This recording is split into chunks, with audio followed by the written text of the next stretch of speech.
Hello and welcome to episode 6 of the Rusty Quill Gaming Podcast. I'm your host and GM, Alex Newall, and as always I have with me James Ross, Bryn, Monroe, and Meredith. Lydia Nicholas. And we're going to do some gaming. Going around the table quickly, reminding everyone who we are, what our characters do, what their thing is. Starting with Lydia.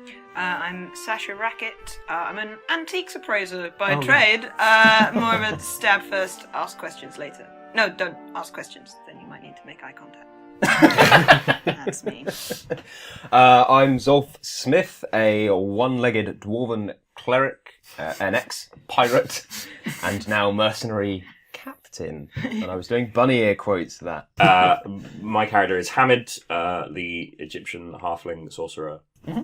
I'm Sir Bertrand Bertie MacGuffingham, who wears armour as if he's going clubbing and likes hitting things. Although your arm's been a bit scuffed. It has been scuffed. I'm outraged by this. Outraged by the scuffing. Both in and out of character. I'm quite cross. Do the falcon's eyes still glow? It now looks as if it's winking at you sardonically. Just permanently. So, Can you use it as your I want to wingman? Hey! Get out. I want to open a pub called the Winking Falcon. I like that. Yeah. So, in case you can't remember, so last week you did a big old rescue from the fire at Lord Edison's house. He'd revealed the simulacrum. It had been blown up or stolen or something by a few people who you proceeded to keep at bay, and then they ran off. Sasha chased them. There was a cave-in. So you didn't manage to catch hold of them. Why are you I know. But you guys got out. You rescued all 3 of the diplomats and Colgate and Byron. However, Edison was blown to smithereens, as was the majority of the audience. You had gone off, found Sasha. Ah, yes, you went off to rescue me, whilst I rescued myself. Oh, they didn't succeed. Did I say they succeeded in rescuing? No. You were too busy having adventures with a We fancy just wanted to milliner. find you so we could reconvene and discuss the situation. I'm an anti-rescuing character.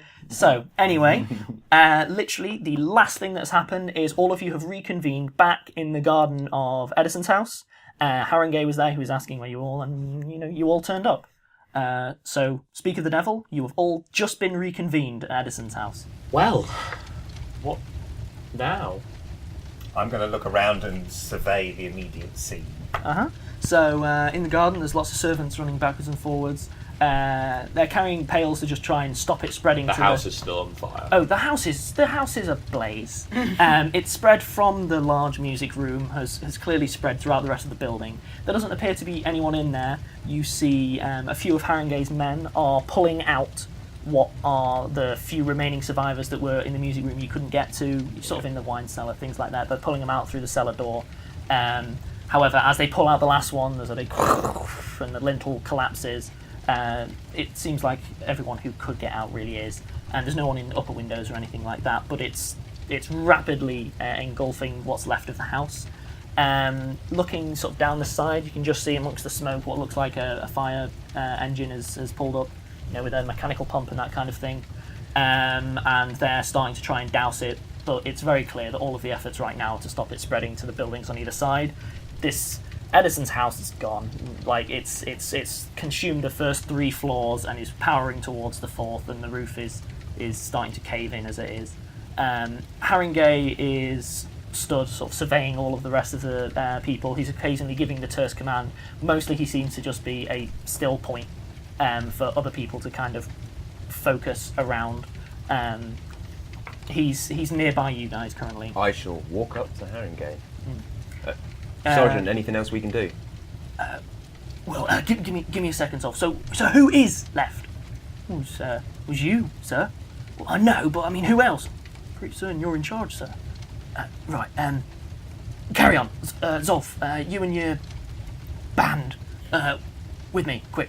He sort of gestures over and basically walks down the path towards what looks like an ornate shed or gazebo, something similar. Cool. So I remember, guys, over here. Stomp off. We follow awkwardly, trying to walk slowly enough. Yes. It's like going shopping with my mum. Your one-legged dwarven mother. My mum would travel at about the same speed Zolf does when going shopping. So that's a very True fact. specific clarification. I thought, well, it's not observational humour if other people don't share the frame of reference. And now I've shared that frame of reference, everyone can enjoy it. So I love my mum very much, in case anyone's wondering. Carry on. So you draw onto the gazebo, and basically Haroun goes striding perfectly confidently until he gets to the gazebo, and once he's sort of rounded the corner and is slightly out of sight of everyone, Zolf, I'm gonna need your help, specifically all the rest of you. You guys have proven yourself capable. That thing, whatever the thing was. Simulacrum. Yeah, that. I can't have that in my city. I can't have that loose in my city, and currently I only can hope that it's been destroyed. It hasn't. I saw them take it. Right. So, how did they do it? I mean, I wasn't in there. All I know is that it was there, and then it... Sergeant, first of all, we're going to have to discuss payment. Fair. Well, I believe the original agreed sum was a little more than 5 gold, and to be honest, I'm going to be giving you guys some danger money on top of that, which will bring it much closer to the 50. Can I finish finding out what happened to the Simulacrum. the thing? Well, when I say I saw them take it, I just saw them, and then there were tunnels, and there's a bunch of cellars. They seem to have laid explosive charges under the stage. I mean, there was no sign of pieces of the machine anywhere in the music room, so it must have dropped through the hole. And then they went down a tunnel, and I followed them, and I went through about there were like cellar, and then another the cellar, and then another cellar. Had they tunneled? They tunneled under several houses. Yes, and then I was getting there. I was trying, and then bang, and then that was, and they're gone. Yeah, it's like that. Well, we can try and pick up the trail again. We took some down inside? Are any of them still alive? Amongst the survivors? He sort of gestures back to the house, which is slowly caving in on itself. I'll be able to tell you in a week, once we've gone through what's left under the rubble. I'm going to be honest, I can't spare any men on this chase right now. I could do with you guys looking into this. Well, we're mercenaries, so if that's the job we're paid for, we'll do it. Let's put it this way. You guys know how much that thing was worth. I can certainly make sure that the pay for recovering it, or at the very least finding out what happened to it, should substantially reflect the value of the thing that you're looking for. So, when will we receive the payment? Well, here's your 50 now. He basically reaches behind him and plucks out from what is clearly like his own commissioner's thing. He just plucks it, takes out a few gold, puts them in his pocket, and then hands over the pouch to Zolf. There's the 50, agreed. I don't know what I can muster for the payment until, frankly, I've had a bit more time. I don't know if you're aware, there's a house burning down about 30 feet away. I think the sergeant's word will be good enough. Mm-hmm. Have I ever stopped you before? Basically, I want to know what happened to it. Right. If you can bring the thing back, bring it back. If you can bring me the guys that did this, even better. Don't kill him if you can help it. He quietly looks around and looks back. I don't think anyone would cry if they didn't make it. I'm going to be frank. Same for the machine. Don't like it. I don't want it in this city.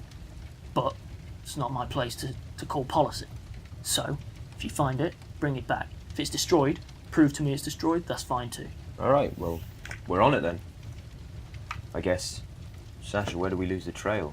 Well, there's shops where they sell dresses, but but for men, so it's around the corner. Tailor? Yes.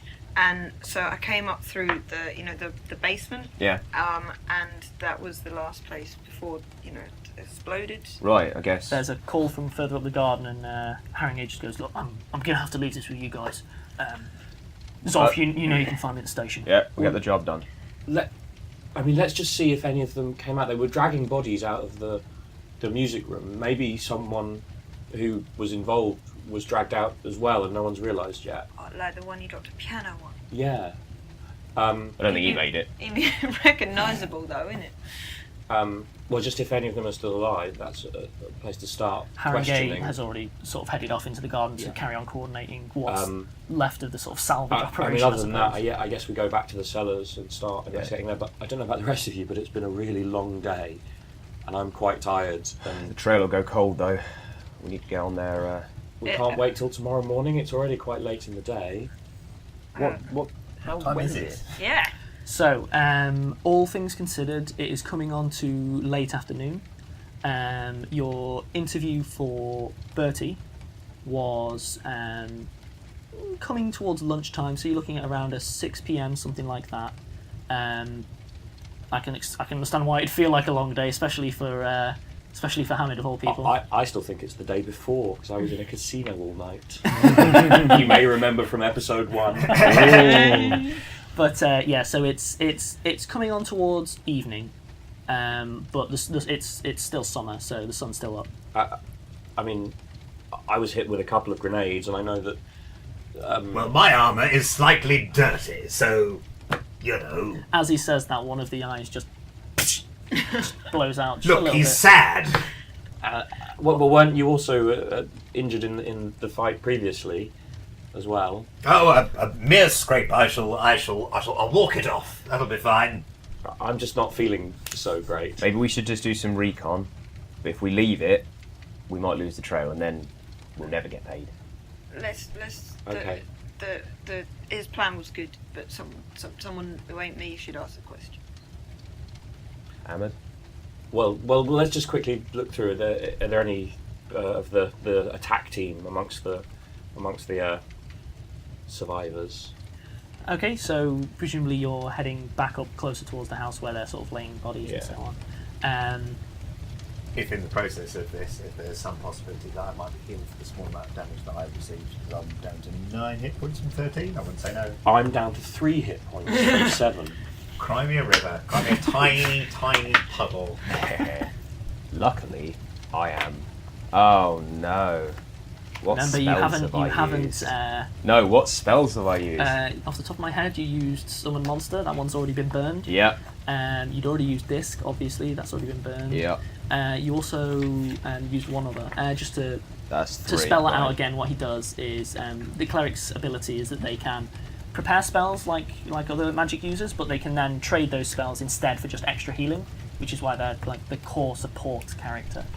I mean, one of the reasons that I am suggesting, leaving the start of the investigation tomorrow is that I've used 3 of my 4 Sure. first level spells for the day. Okay. Alright, you two, just hold still for a bit, and I will use my 2 remaining daily spells and convert them into Cure Light Wounds Okay. for these guys. So roll the heals. To just describe how my Cure Light Wounds looks, again, it's like I did with the Stabilize. I've got a small, what they're called, water skin of salt water, which I pour on the wound while muttering some sort of catechisms. Ooh, good word. It is a catechism, isn't it? Like a little religious mantra. Does it sound surprisingly like a rude sea shanty? Oh, they might do Just now. adding flavour. It's a dirty sea-based limerick. Poseidon loves them. Yeah. Cure Light Runes, channeling positive energy cures 1d8 points of damage plus 1 per caster level to a minimum of 1. Cool. And obviously, if you're healing undead things, it's actually hurting them because they're powered by bad energy. So, for James, it is 8 hit points back. Lovely. I'm back up to 13. Yep. Bryn, 5 hit points back. Yay! That's all of them. Okay, so Clerics! Is my armour in any way affected, or do I still look like I've been a bit bashed up? Sooty, there Oh, is... I can fix that for you. I cast Prestidigitation. I can affect other people as well. Prestidigitation can, but its effects are temporary depending on what effect. So the cleaning is permanent. So yeah, the first thing he does is actually describe how you cast Prestidigitation. I haven't really thought about that. I Wax on, wax off. Another dirty limerick? Yeah. no, I'm definitely Magic in this world is powered purely by dirty It limerick. would have to Definitely be not a dirty clean limerick. limerick if you're going to be cleaning the armour. I normally just sort of, when it's myself, I kind of like just wave my hands. But it's basically all about sleight of hand. So I'll probably just walk up to you, pull a handkerchief out of my sleeve, which definitely wasn't there a second before, and just sort of wave it at you gently. Like I'm not putting any like elbow grease into this, and yet the mere brush of my handkerchief seems to create a sparkle on your. That is the most lovely. effete casting Yes. effect. Yeah, So my armour is now clean. effete is a armour's- good word. Your armour is now gleaming. Yep. There is a light dent on one of your shoulder pads, I suppose you'd call it. Pauldron is the technical term. I believe. Pauldron, yeah, thank you. And one of the eyes from the eagle has been blown out. Okay. But Falcon. goodness me, I'm terrible. That's right. I'm terrible. But yeah, so your pauldron's dented, and your falcon is winking. Okay. So surveying Sir Bertie in his new gleaming state, I want to get an eye patch for that, actually. Make it look a bit more intimidating. So, drawing near to the back to where they've been laying out bodies and so on, you see that there are a few of the guests are actually all right. Definitely there's some concussions going around. One person appears to be looking forward to an amputation. Their arm. Are they looking forward to it? Oh boy, oh boy. Finally, I can get a peg leg too. May have been a bit ironic there, but yeah, their hand's been a bit mangled by some masonry. There's some medics. It looks like some police medics are running around sorting people. There's a few bodies that have basically already been covered by jackets and similar. I mean, the issue for us is, all these people clearly from their dress, are they all guests at the party, or any of them? Certainly, all of the ones they were disguised waiters or something, weren't they? So most of the people who were sort of still kicking, as it were, are clearly like the cream of London society. Of the bodies, there are about 6 who are laid out. What look like a few more that just haven't been, examined yet and given at least a covering. Yeah, pronounced. That's the phrase. Of the ones that are pronounced, you see that at least one of them, maybe 2 of them, may have been wearing white trousers similar to what the servants were wearing. It's hard to tell. Everything's soot and blackened and things like that. I realise it's Bertie that is going to be attempting this perception check. But could I see that if I recognise any of the bodies from any of the people that I was fighting earlier? Go for it. Roll me a perception check. The most gruesome and most common thing to do in a mercenary's life: search the bodies. Yeah. 15 minus 1 is 14. Down to 14. You, from this distance, you just discern more or less what I've just told you, is that one of 2 of them may very well be the guy that you dropped a piano on, but from this distance he's covered, you can't really tell. Poke the body with a stick and see if any keys fall out. Is that... Sorry, so I was going to plan to sneak up there and rifle through the pockets without anyone noticing the dead ones.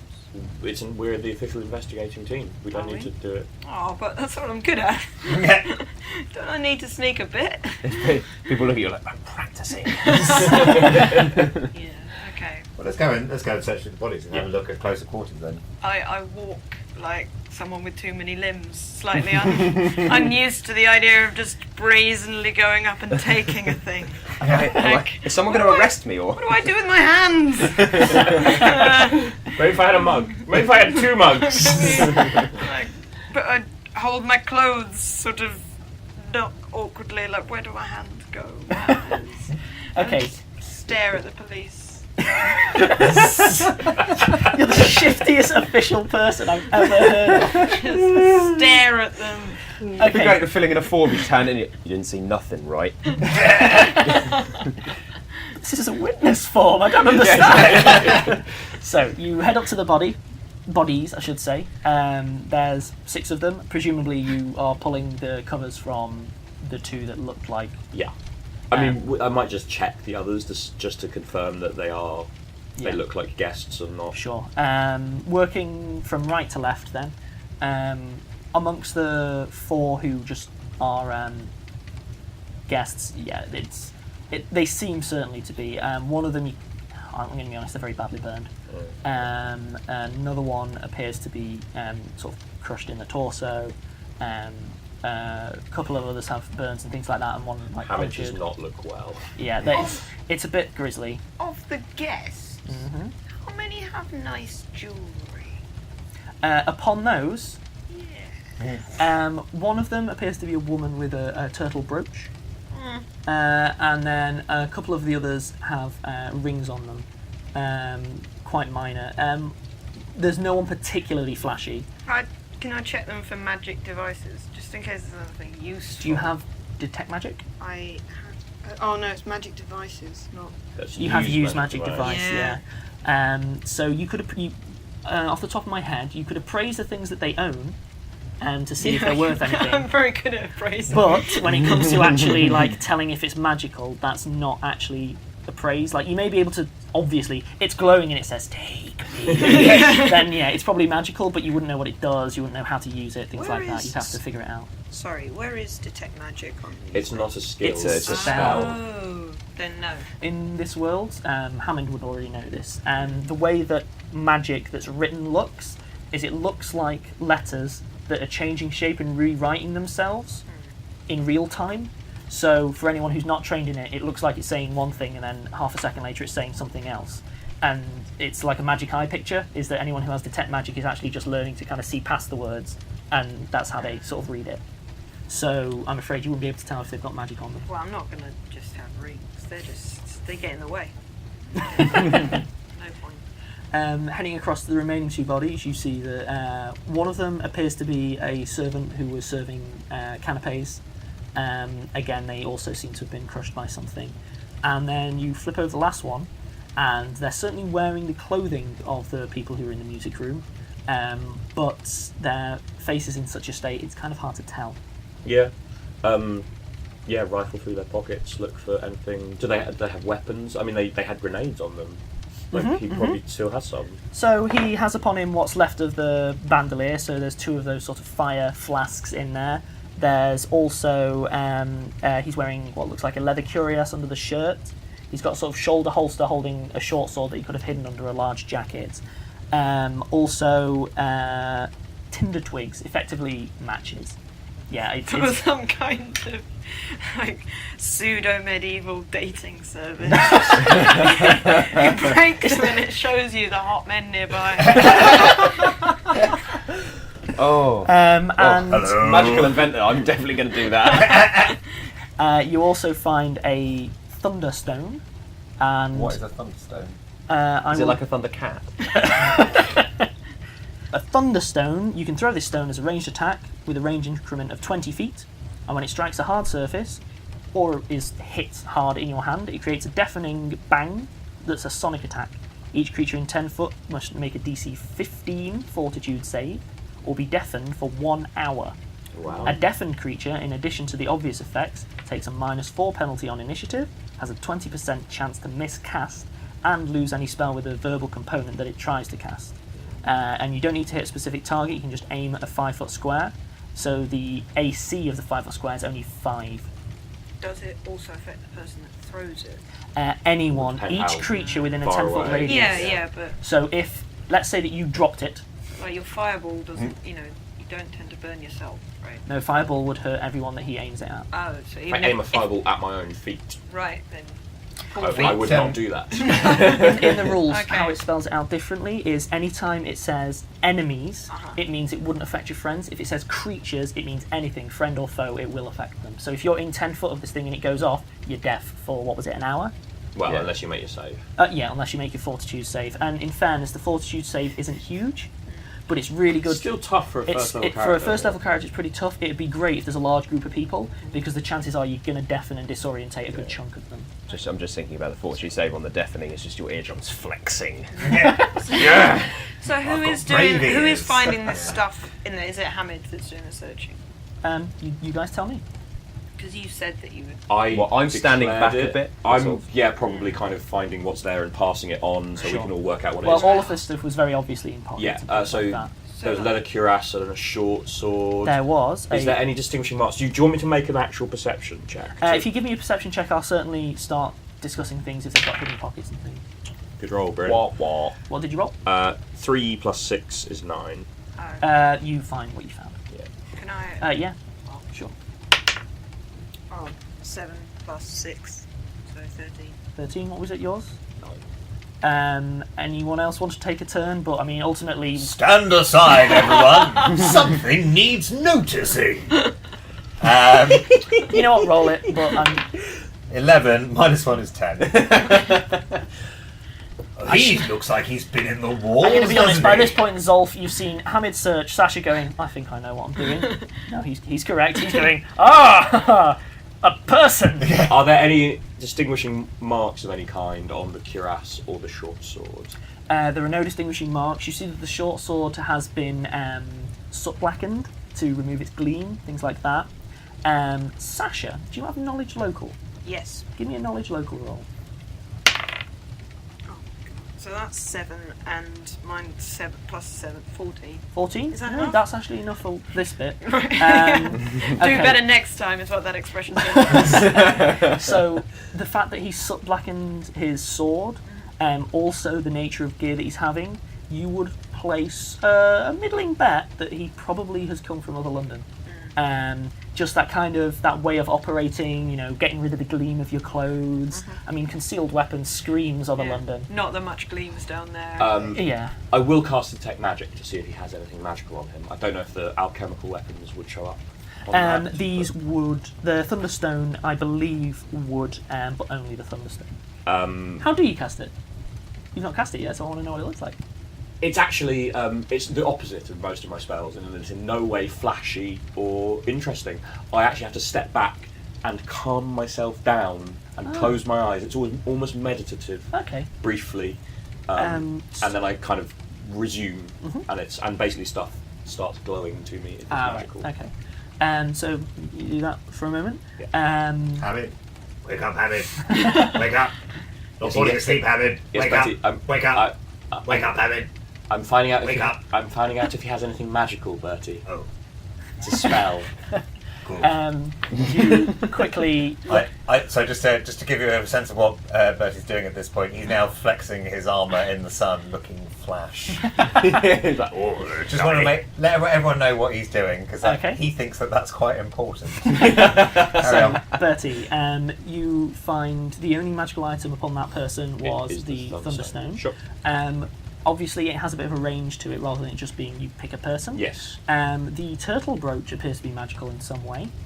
And let's assume that you're casting your eyes around. Yeah. So, looking at the guests, you see there's a decent amount of magical items. I mean, these are important rich people. They like to have some. Yeah, they stuff. would. I mean, I'm not going to loot a magical turtle brooch from a random body, and I'm probably not going to bother mentioning that it's magical. I don't know why I would. Fair. But yeah, looking around, there's certainly a decent amount of magic. There's some actually quite potent magical items on some of the wealthy.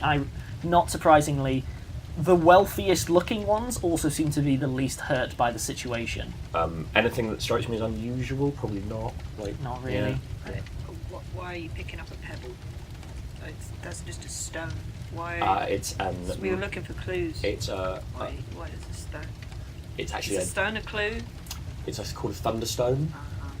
It's a weapon. Right. If you throw it at something, it makes a very loud noise and it deafens people nearby. Loud noises, you say?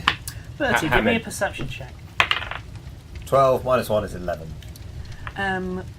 I've noticed I'm outside. You also noticed two darkly dressed gnomes are sort of standing off aside from the garden. They're holding briefcases. They just seem to be surveying everything. Lawyers.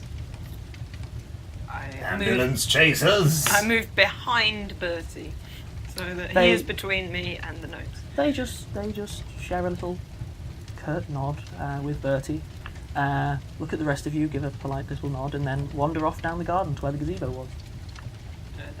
So, Hamid, you might want to keep hold of that stuff. You seem to know what it is. Yeah, like I said, it's possible we might be able to track down the manufacturer or maybe where they were purchased. I mean, if there was a whole team of them and they all had this much equipment, that would have been quite a large order, I think. Oh, actually, one thing. Go up to the body of the guy that was being inspected and just flip him over and check the back of his neck for any tattoos or anything like that. You looking around the neck, you don't see anything. You do see a tattoo beginning at his shoulder, though. Ah, cool. Rip open his shirt. So, basically, tearing up, you find on his right bicep quite a large tattoo. It appears to be quite unusual. You, Zolf, recognise it as a brand rather than a tattoo. And it is the shape of, it looks like a many-pointed irregular star surrounded by a circle or something. Sasha, I'll give you from the knowledge local what you did earlier. Yeah. Certainly there have been groups that have been rumoured to do this kind of thing in other London. I mean, there's rumours of most things in other London, but nothing specific springs to mind. What I can say is that's not a mark of any of the major players. Does this mean anything to you? Some of the stuff mucking up our swords and stuff is something that, their swords is what some people I've heard are just not on the street, but in nice houses where people live, that people in other London might do. Not that I'd know. What about the brand? Is it a gang sign or something? I don't know it. Fair enough. Specific. Can I use Knowledge Arcana to check if it has any arcane significance? Sure. 3 plus 7. Changing the dice did not help you. No. It does not. It does not seem to have anything significant to it. The dice seem to know it's the end of a long day for us. The conveyor belt of failed dice. Long shot, knowledge nobility, see if it has any. All right. At the very least, eliminating its possibility. That is 6 plus 7 is 13. No, the moderately equipped seeming assassin / thief does not. With appear a to be branded. That would be branded arm does amazing. not be- Fallen on very hard times. So I'm thinking He actually, branded his family crest into his own shoulder. They were circus people mostly. I have a rummage in my pack, bring out a notebook and just note down what the brand looks like so that I've got a written record of it. Right, so I think we've learnt as much as we can here. Maybe we should head down to the cellars and see if there are any other clues to find down there. Yeah, so quickly sum up. So you reckon that he's probably come from other London? it's something that they definitely do down there. But then I don't know if in other cities they have they might do the similar sorts of things. Sure. It's a gang thing. But given that we're in London, probably. Slightly. Then Odds of other Birmingham seem slim to none. so we got that brand, probably quite a reasonably professional outfit given the hardware they've got. I would think so. Yeah. So okay, let's go to the cellar, see what's going on there. Right. So I lead them back to the tailor, I guess. Oh, sure. I think he was a milliner actually. I do not know the difference. Okay. A milliner is like a tailor, but for heads. Cheers, Bertie. Okay, so you're heading off towards the tailor, and that seems like a good moment for a break, actually. So if you all hang around here, we'll do a break and be back in a couple of minutes.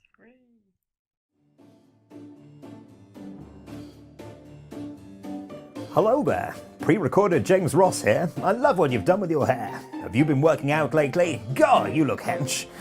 Well, I'm not featuring in the Rusty Quill podcast. I'm a comedian. If you're anything like me, and I certainly am, then you are sick of terrible comedy nights. They're terrible.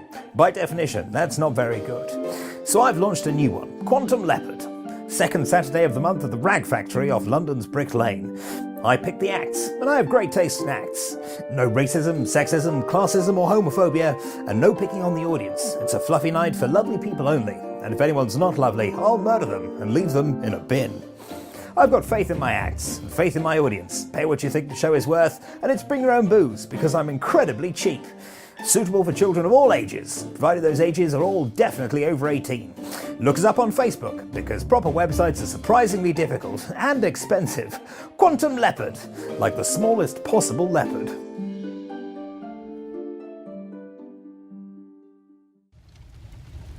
And welcome back. So yeah, you're heading off to the tailor's, I believe. Yeah. So it's around this corner, and then there's a small man, scared man, and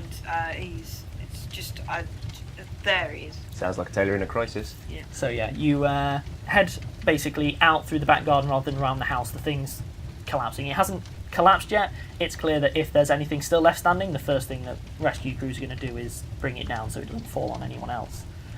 So you head out from the garden just up along that side alley. The crowd's mostly dispersed by this point. The fire crews have pushed everyone back. The fact that none of the guards are stopping you means that the fire crew just decide you're meant to be there and just don't interfere. So yeah, you head down those couple of side streets and you get to the tailor shop. You pointed him out. He is actually... he's on the street holding about 6 or 7 bolts of very posh cloth, a couple of which are just trailing in the dirt around him, and he's just faffing because he doesn't really know what to do with himself.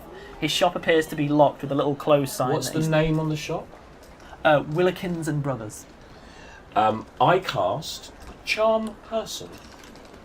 Okay, one sec. Okay, so he's stood there fretting, and he's holding these bowls, going, "Who am I? Who am I? Who am I? Who am I? Who am I? Who am I?" So, when I cast Charm Person, I sort of I adjust myself just to make sure I look immaculate as always, and I have a very faint glow, and it's almost like there's suddenly a little heat haze around like me. a glamour. Yeah, it's sort of like glamour, and I have to approach him and make eye contact. Okay. And so I go, Willikins, it's so good to see you again. Okay, so he's fretting. He goes. He does get a will save. He I does. believe. So if you bear with me. He he's fretting. He looks at you and he goes, "Sorry, I don't believe we've met. I'm. Can I help you? I mean, what?" You don't recall? Oh, never mind. Yes, we just wanted to chat to you for a little while. Why don't we go inside your shop where you'll be more comfortable? There's no need to fret. I'm not entirely sure from the outside, Hamid. It looks like the guy's had a deceptively strong resistance to you. It's almost like someone who professionally is lovely and friendly to people so that they buy things is going to be a little bit more resistant to it. But he's mostly just stood there fretting, holding them, and he sees Sasha and he goes, Oh, you're all right then? Yeah, so we went and we checked the house. It's all good. It's all good. Fire crew is totally sorted. Right. Nice hats. Oh, thank you. Those really are charming hats you've got there. I start laying it on thick with the charm, trying to praise the hats. Roleplay it.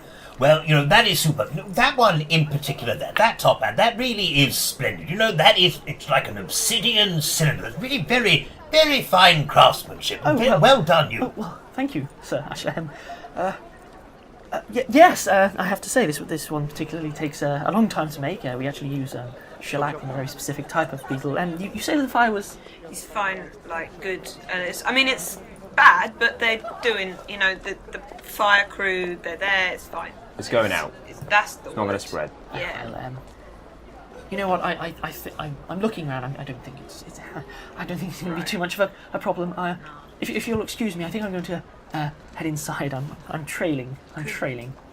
Could we also go inside and check? The stock? Oh yes, of course. We're part of the investigation team about what happened at Lord Edison's place, and we need access to your cellar to continue our investigations. Official business, my good man. I'm sure you understand. Yes. Yes. Yes. Official. He goes over to the door and sort of plucks out a tiny little dainty key. That lock's clearly not doing anything. Unlocks his shop door, comes in, sort of invites you in, and comes over and plonks lots of the bolts of cloth onto the countertop. Starts mopping his brow. Anything I can do to help, obviously. Open your cellar? Right, yes. So you said you're with the police? He heads around to the back of his counter and lifts up the trapdoor. Yeah. I mean, it's not like we're police, but we're mates. Right. with the police. We're an official investigation team. That, basically. Okay. Unencumbered by the dead hand of state control. We don't need to explain the specifics to Mr. Willikins here. Well, nonetheless, If you need confirmation, speak to Sergeant Haringey. Sergeant Haring. Right. Thank you. Please, after you, ladies and gentlemen. Cheers, mate. Good day. Well, I have a quick question before we go down. Have you seen anyone come through here, or on the street recently wearing, and I'll describe the outfits that the. No. Nothing. Nothing really. I mean, obviously, yourself. He gestures to Sasha. Okay, caught me by surprise, but frankly, having seen the sides of that fire, I'm glad you did. Yeah. But no, Did you not notice that people were digging in your cellar? Digging? No, the first thing that I heard was there was some blasts, and then I assumed it was construction. I mean, it didn't seem to be coming from my cellar necessarily. I thought that maybe a heavy cart or something. You mean earlier today? Yes. But there's no strange sounds over the last week? Oh, well, there's always construction and so on. I mean, I don't monitor the cellars. Of One of my course, brothers that I run the shop, for these fine hats, he kind of holds one vaguely, alluringly to Bertie. That is a very fine hat. Is that your work or your brother's? Oh, my brothers, they do the work, you see. Tell you what, give me a diplomacy check, Bertie, specifically. I think I'm going to spend twice as long buttering him up and add with compatibility. Go for it. Add +1 to this. Go for it. Really a very fine hat. Absolutely superb. The craftsmanship on this could only really have been achieved by a truly skilled hand. One dedicated to his craft. Arts handed down through generations. This is not the brim of an amateur. This is a brim Bertie. designed Bertie. to hold Bertie. back the sun from the eyes of a gentleman alone. Peasants' eyes would be fine being stabbed by the sunlight over and over. Do you want to be again. paid? But hello, money. Roll the dice. 11. My diplomacy is +1 and then it's +2 because that was 13 total. 13, okay, yeah. He certainly seems less suspicious of all of you, but he's buying it. He's swallowing it. Hat complimenting can wait. We've got a job to do. Come on, Bertie. Right, you head down the stairs to the cellar. So, like, that's where I came in, you see. I did this properly sweet jumping between all the stacks. It was well good. And then he never noticed me at all, not once. And then, like, there, and I point to the massive explosion thing, is where it exploded. So, good insight. Just to fill that out. Even I spotted that. Just to fill out with some detail there. There is still a gaping hole leading, presumably back towards Edison's mansion, with brickwork clearly blown from in here out into the other basement.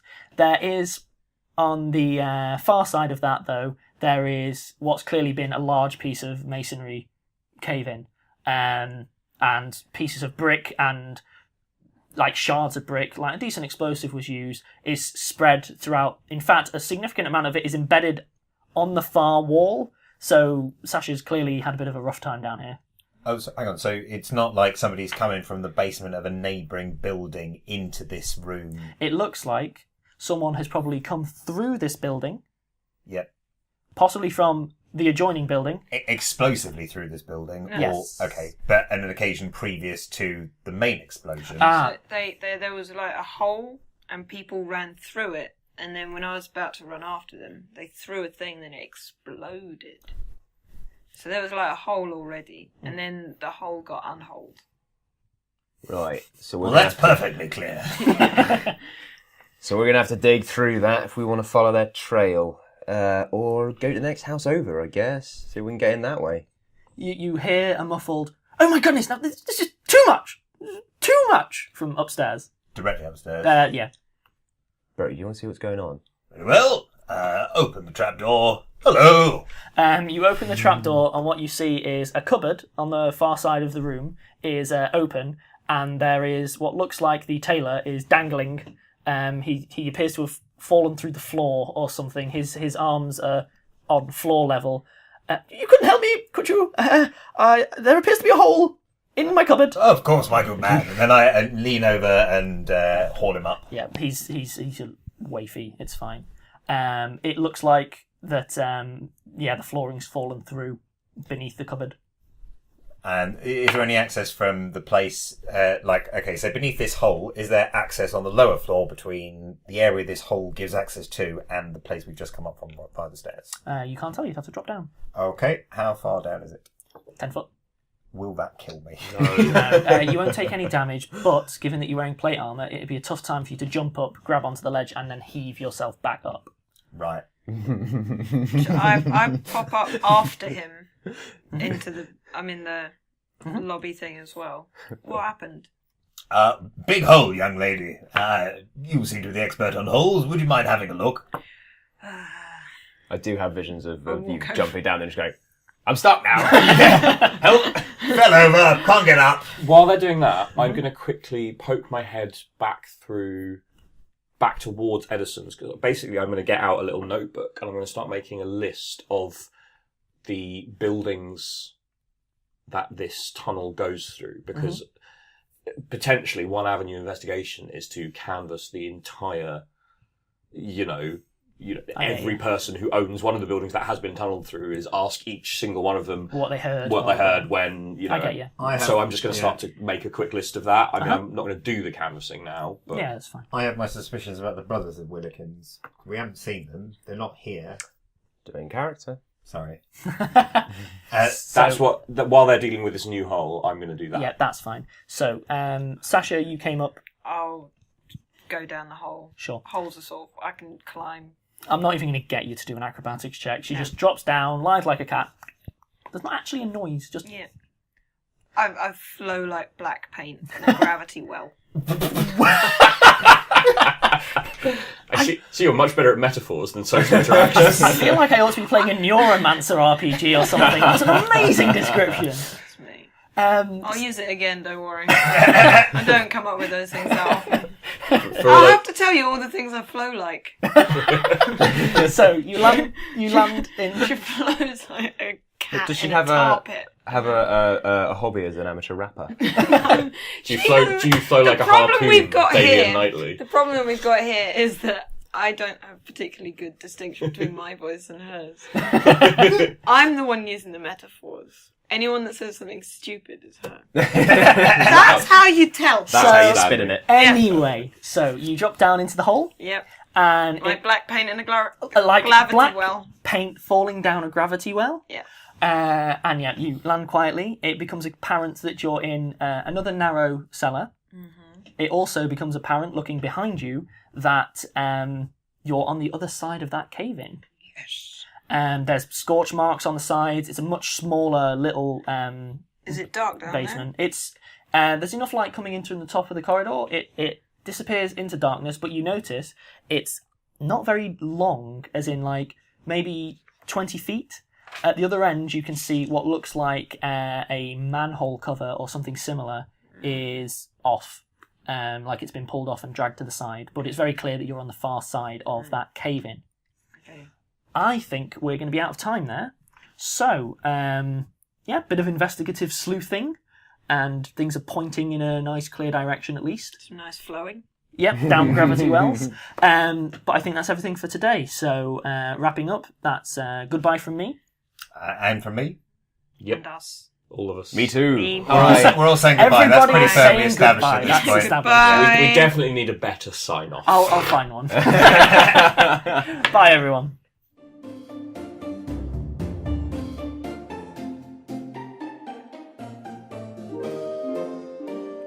Rusty Quill Gaming is a podcast distributed by rustyquill.com and licensed under a Creative Commons Attribution Non-Commercial International License. Today's episode was recorded and produced by Alexander J. Newall. To comment on episodes, make donations, and view links, images, videos, and show notes, visit rustyquill.com. Rate and review us on iTunes. Visit us on Facebook. Tweet us on Twitter at @TheRustyQuill, or email us at mail@rustyquill.com. Thanks for listening.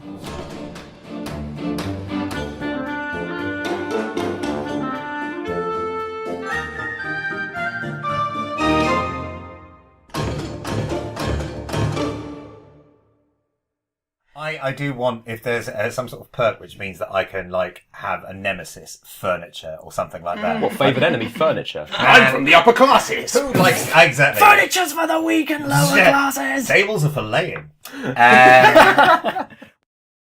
Not that my character would ever quit. Okay. Just quit very badly. Look at the window! Okay, but please make it a thing for your character. Just have terrible quips. I'm here to kill you. Okay. That's not how you do it. Okay. Yeah. Alright. I mean, Edison's dead, so this setting is much better than the real world already. Dedison. That's what I'm calling him now. Dedison. No, that's if he comes back as a zombie. I'm Lord Dedison! And in his secret Arctic lair, Tesla cackles.